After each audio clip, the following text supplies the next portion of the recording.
Hi, I'm Laurie Blakeman, the MLA for Edmonton Centre, and this summer I'm running for the leadership of the Alberta Liberal Party. And one of the things that I started to do many years ago was to get out into the community and take myself to where my constituents lived. And I started doing report back sessions in the fall, in which I went into seniors' residences, took them information about the bills that we debated, and answered any questions that they had about the work that I was doing in the legislature or in the constituency office. Since then, I've started to go back in June, because the second week of June is officially Seniors Week here in Alberta. But for me, I've managed to stretch it to the whole month of June, and I go to I think it's 16 seniors' residences and activity centres now. So I come in and we bring cake from a local caterer and serve tea and coffee to the residents. I talk a little bit, but mostly it's a celebratory occasion. I get to have cake with them and chat about what's interesting them or concerning them or issues that they want me to work on. We have door prize draws, and then off I go. So it's been a great way for me to get to know a lot of my constituents over the years, and it's a nice way to celebrate Seniors Week for very good return on the dollar invested. Thank you.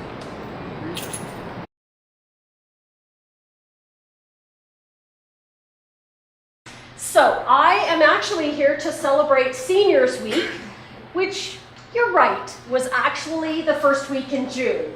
And the fact that I'm here in the third week in June tells you how many seniors residences I have to get out to and sponsor seniors teas at. So I've managed to stretch a Seniors Week into a Seniors Month, and I think I should be given applause for that because we just carried on with it. Exactly, I think we should celebrate seniors year-round, but I have managed to stretch it into one full month. So we have brought a cake with us, and today is meant to be celebratory. I will come back in September to do my report back to you as constituents, and we can have really good political discussions at that point. But I'll give you a little bit of an update now, and I know there's a couple of questions. Oh, he's writing it all down. As far as seniors issues this year go,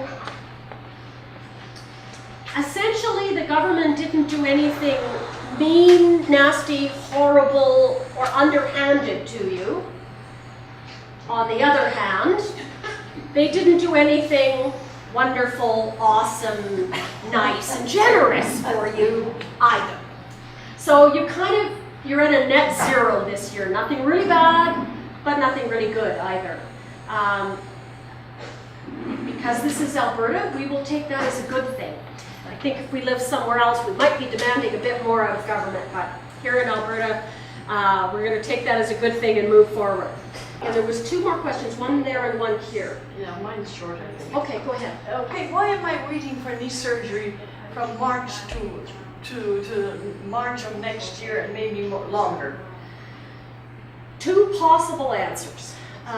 One, you are in with a doctor who is very popular and a lot of people want his services. And therefore, there's a lot of people in the queue.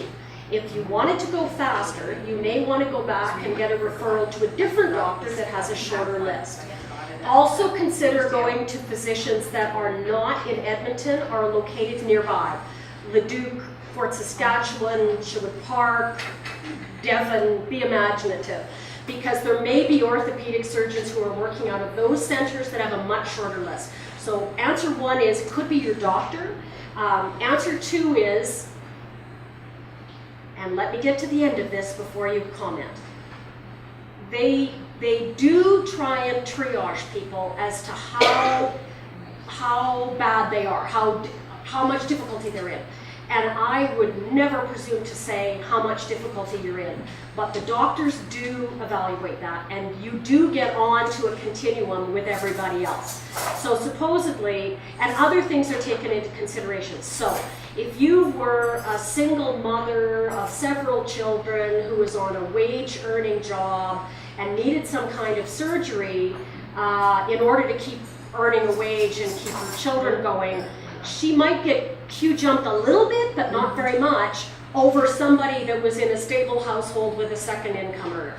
But it's mostly done on where you are in the continuum, because when I had back surgery, by the time I got to the hospital, I was so bad I had no discs left.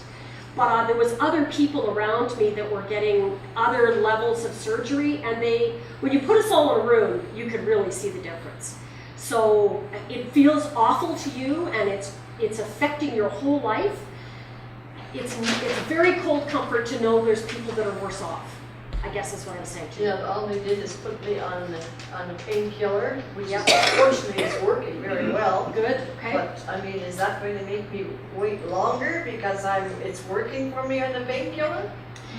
You know what, please phone and talk to the staff, because we have learned a few things in our office about how you fill out the forms and how you actually talk to people in the health service field. And we've learned a few tricks, for want of a better word. It's not really a trick, but it's perfectly legitimate. Yeah. But some people don't know to try it, and we might be able to help you there. So please give us a call. Okay. It's the kind of thing we do. I can see her creeping up on you to get your name and number. Okay.